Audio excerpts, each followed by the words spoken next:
Los duendes, seres mágicos que encarnan la esencia del elemento tierra, son indiscutiblemente fascinantes en la rica mitología que los rodea. La etimología de la palabra duende, derivada del término árabe duar, que significa el que habita, sugiere su conexión intrínseca con los hogares.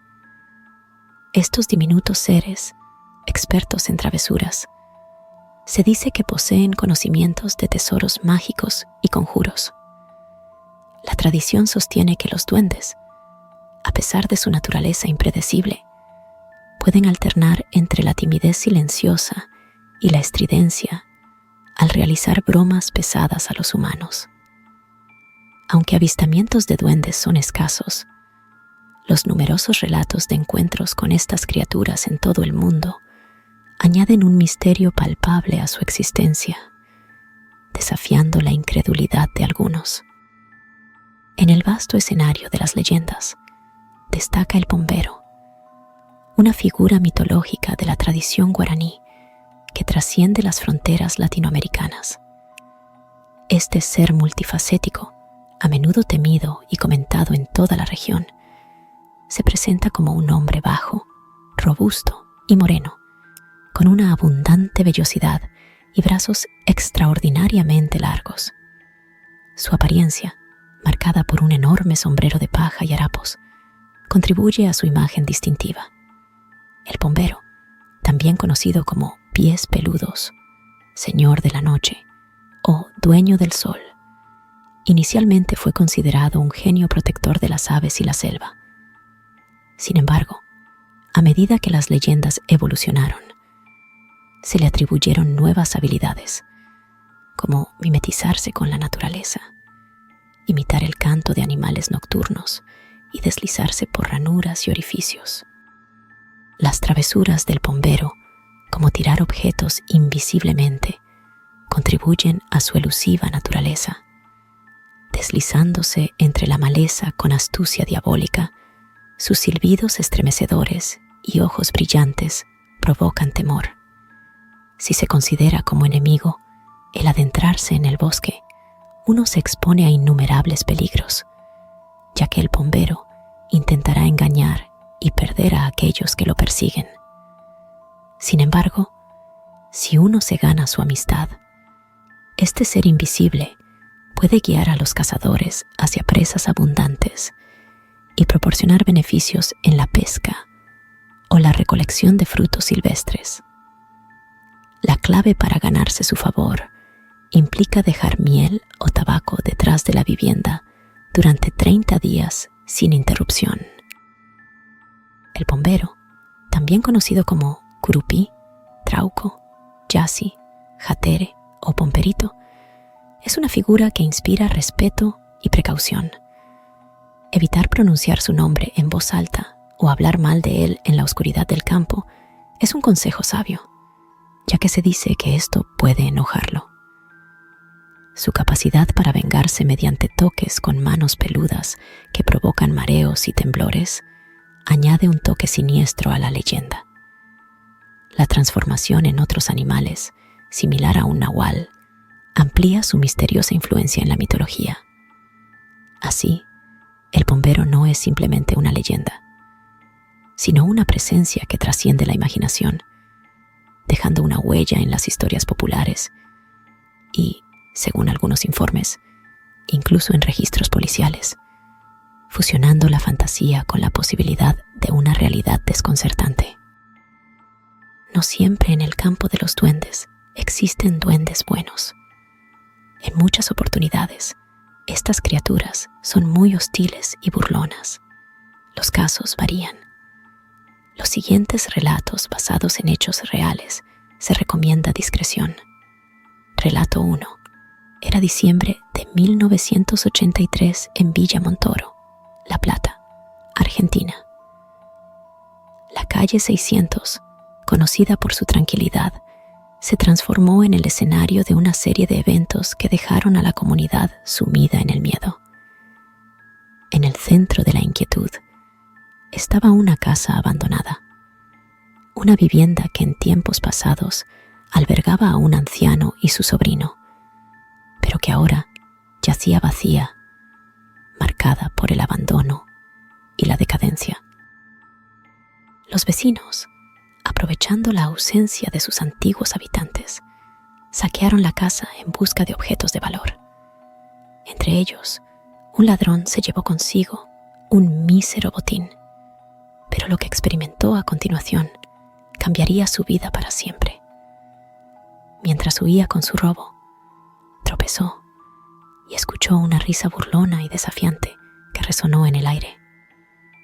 Intrigado y asustado, se volvió hacia la puerta abierta de la casa abandonada, pero no vio a nadie.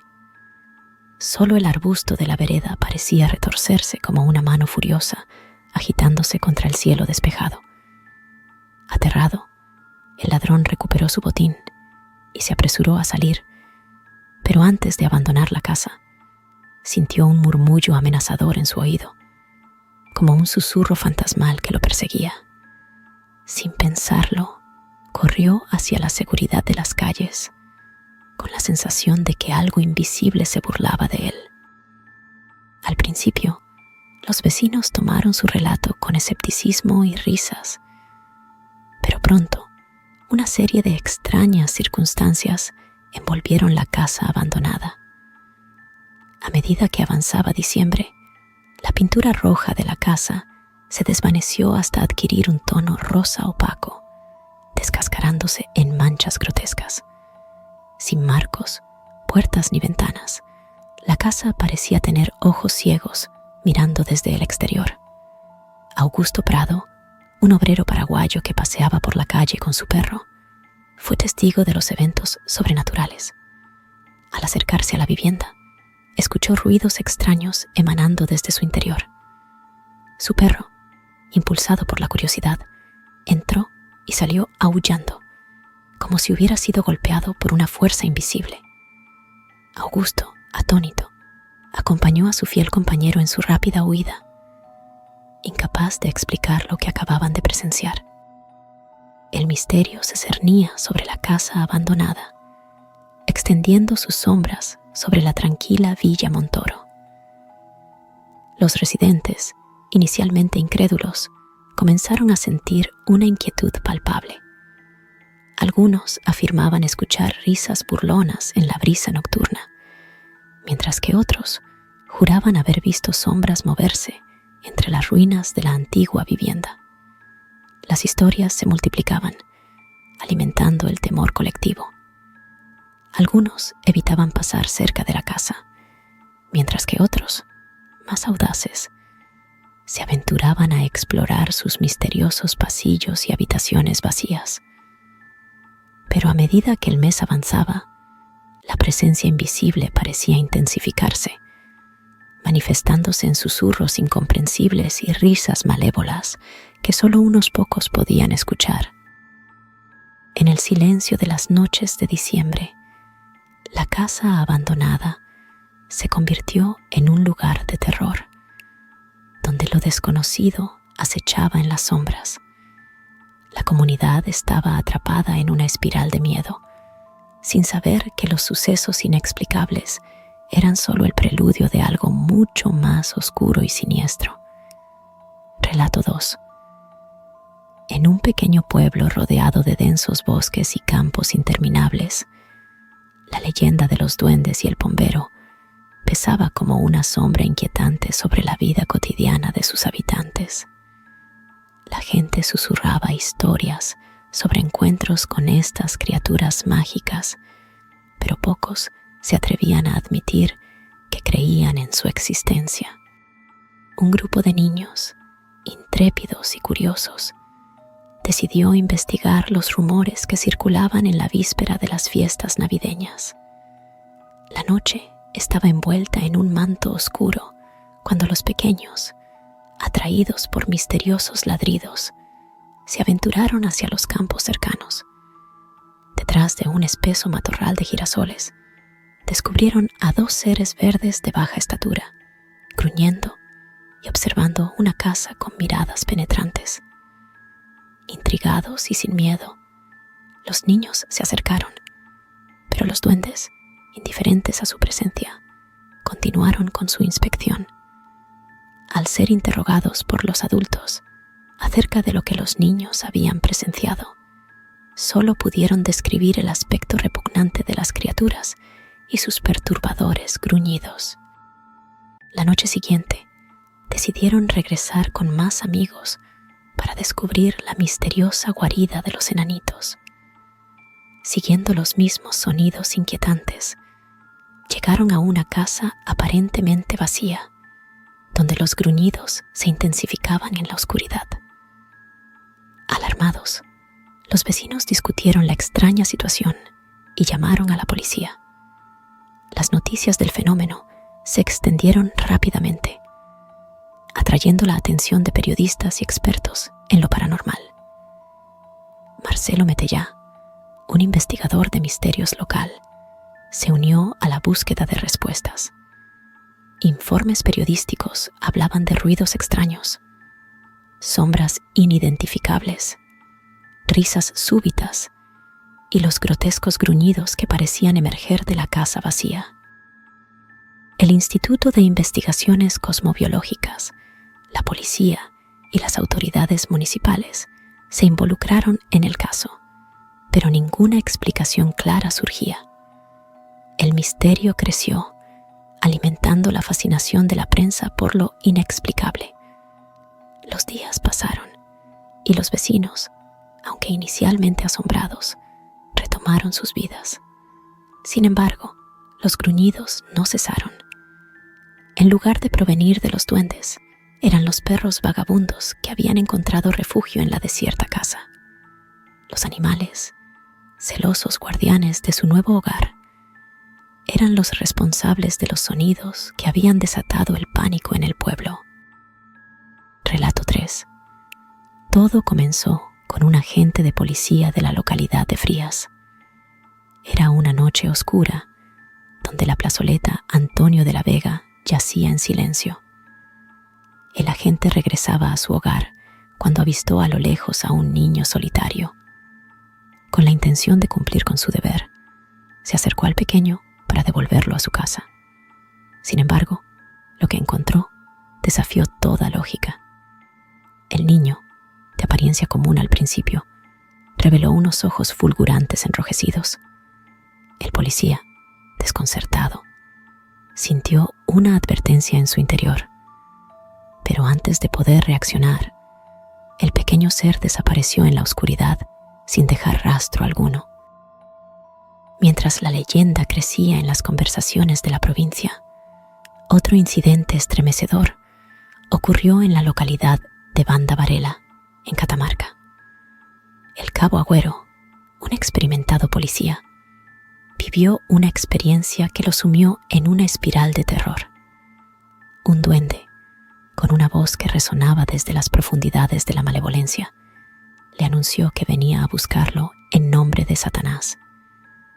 La subcomisaría de Banda Varela fue testigo de un horror inimaginable. Agüero fue encontrado en un estado de catatonia, sus ojos fijos en el vacío, murmurando acerca de la visita del duende. La subcomisaría, temiendo una posible psicosis, se vio obligada a cerrar temporalmente.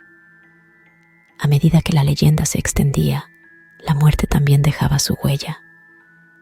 3 personas fallecieron en circunstancias misteriosas, con marcas extrañas en la piel que sus propios familiares se negaron a mostrar.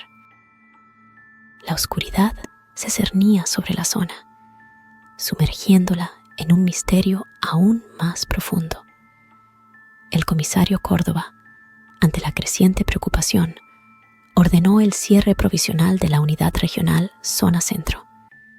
El terror había tomado control, alimentado por la presencia de estos seres pequeños que algunos llamaban demonios, duendes, pitufos o incluso, como mencionaban en el reporte, bomberos. A medida que las sombras de la leyenda se extendían, el pueblo vivía en constante temor. ¿Eran estos seres pequeños heraldos de la oscuridad o simples manifestaciones de la leyenda del bombero? Nadie lo sabía con certeza, pero lo que estaba claro era que algo malévolo acechaba en la penumbra de la región, y la comunidad vivía a merced de fuerzas más allá de su comprensión. Relato 4. El aire denso de la noche abrazaba el barrio Santa Librada de Capucú, donde las sombras de los árboles se alargaban como garras amenazadoras. La historia peculiar, compartida por los residentes, se esparcía como un manto oscuro, y el miedo se filtraba en cada rincón del vecindario. Petrosa Vera, una anciana de 73 años, temblaba mientras narraba su experiencia al diario Crónica. La historia, que comenzaba con un mero incidente vergonzoso, se retorcía en algo mucho más siniestro. La cama húmeda, testigo silencioso de los eventos paranormales que acechaban el barrio. Noche tras noche, mientras descansábamos, escuchamos golpes en las ventanas, como si algo intentara entrar. Mis nietos y yo nos asustamos enormemente. Tras el ruido, salimos a investigar, pero no encontramos a nadie. Al regresar a la habitación, descubrimos la cama empapada.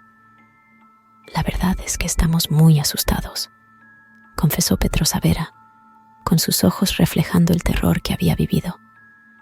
Johanna Ugarte, otra residente, se sumergía en la narrativa con una mirada perdida. Vi algo en la punta de un árbol, pero desapareció rápidamente. Algunos dicen que es el bombero, otros que son almas en pena o espíritus de personas fallecidas hace mucho tiempo. Tiran piedras, golpean las ventanas. El barrio parece embrujado, agregó, su voz temblando como las hojas en una tormenta.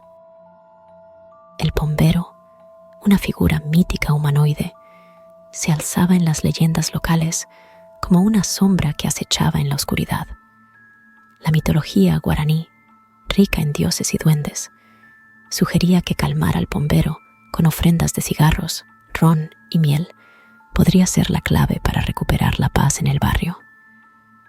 Pero la línea entre la leyenda y la realidad se desdibujaba cuando Luis Cáceres, un residente local, compartía su experiencia aterradoramente vívida. Durante una fiesta familiar a las afueras del barrio, a unos 50 metros de monte, afirmaba haber sido atacado por el bombero. La historia tradicional de su inofensividad se desmoronaba, dejando a la familia de Luis conmocionada y con un miedo palpable que se apoderaba de sus vidas. Ahora tengo mucho miedo. Es la primera vez que me pasa esto, confesó Luis, su voz temblorosa resonando en la oscuridad de la noche. Parecía que las ofrendas de cigarros, ron y miel, lejos de calmar al bombero, habían intensificado sus acciones, extendiendo sus encuentros a los hombres y sembrando el terror en Santa Librada. La sombra del bombero se cernía sobre el barrio, su presencia acechando cada esquina, cada ventana. ¿Era solo una leyenda o una realidad que se había desbordado de la mitología? La incertidumbre colgaba en el aire y el barrio, envuelto en un manto de miedo, temía el desenlace fatal que podría esperarles. La noche se volvía más espesa y el aullido del viento parecía llevar consigo los lamentos de aquellos que habían cruzado el umbral entre las historias y la oscura realidad de Santa Librada. No te pierdas ni un momento de nuestro contenido. Suscríbete, activa todas las notificaciones con la campanita, comparte tus pensamientos en un comentario. Tu apoyo significa el mundo. Gracias por formar parte de nuestra comunidad.